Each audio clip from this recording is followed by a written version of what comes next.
So Assassin's Creed Mirage is finally here, and today I wanted to go over some very easy mistakes that you can make early on in the game so that you guys don't make those same mistakes that I did and therefore get a better experience with the game right away. If you are new to the channel and you are interested in Assassin's Creed content, be sure to hit that subscribe button as there is plenty more on the way. But with that being said, let's get stuck into 5 easy mistakes you should avoid making in Assassin's Creed Mirage. Now, firstly, something that I was not aware of when I was first upgrading Basim in the skill tree is that these 3 skills here that relate to the extra tool capacity, they cannot be reset. For those who aren't aware, you can reset your skills, as you can see down in the bottom right, at any point that you want. But like I said, these 3 cannot be reset whatsoever. So make sure you are 100% set on those before you do them, because if you do upgrade these, you will never ever be able to undo it without literally starting a brand new save. This is a completely irreversible change if you do end up upgrading them.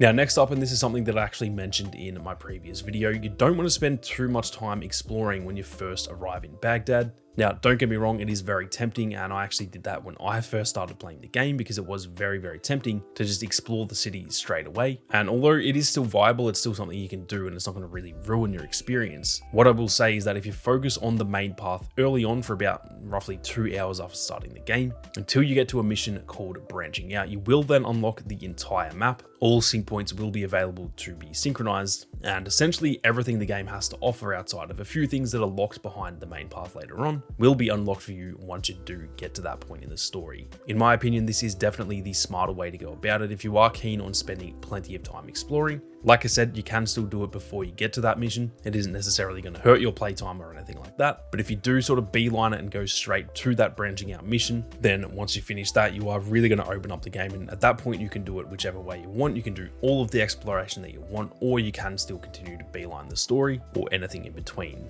Now, moving on, another very easy mistake to make is actually not changing any of your settings to tailor it to your gameplay. And specifically for this point, you want to make sure you are changing this setting right here called the menu hold factor, and this can be found under the controls tab. Now, if you don't change this, it will be set to 1000 milliseconds, which is obviously just 1 second, meaning that every time you're in the menus and you're doing something, for example, buying an item from a vendor, when you do click to buy that item, you're going to have to hold the button for 1 whole second just to do that certain task. Now, obviously 1 second is not that much in the grand scheme of things, but when you consider every single thing that you do in this game in terms of buying something or doing anything in the menus, all of those seconds do add up over a long period of time. And realistically, it's not even about the time wasted. It's mostly just the fact that it is kind of annoying to have to hold the button down for 1 second just to buy an item, for example. So like I said, you want to head to the controls tab, you want to head to the menu hold factor, and you want to turn that down to 100 milliseconds, which is obviously 1/10 of a second. Unfortunately, you do still slightly have to hold it down, but it is pretty much just tapping the button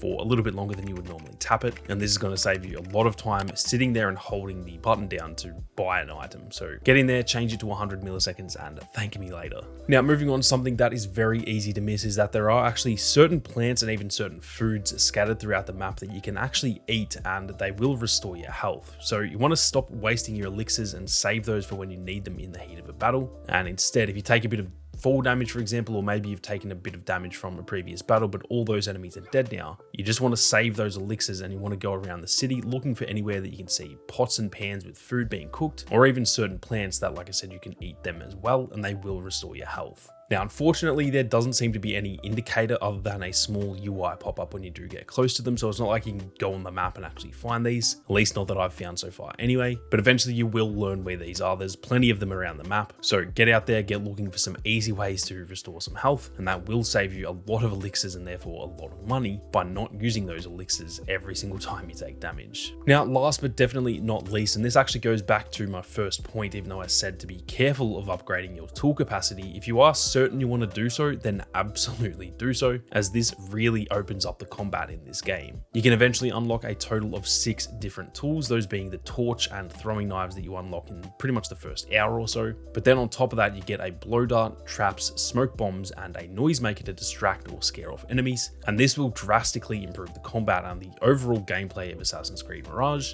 and take it from a pretty entry-level type of combat to a lot more in-depth, and it will give you a lot of different ways to approach each situation. again. Make sure you don't make the mistake of neglecting this skill tree, but like I said, going back to that first point, if that doesn't really interest you, then make sure you are not doing that, because as I said, if you buy these skills with those skill points, you cannot reset them later on. But anyway, those are 5 mistakes that you should avoid when playing Assassin's Creed Mirage. All of them are fairly entry level, but if you guys have any more that you think I should mention in a future video, then be sure to let me know down in the comments, as I can always make a follow-up to this one as well. Like I mentioned, if you are new to the channel, be sure to hit that subscribe button and turn on those notifications. There is plenty more Assassin's Creed content on the way, and with that being said as well, we will be doing a setup tour at 1K subscribers. Thank you all very much for watching. You guys have a great day, and I'll catch you all in the next one.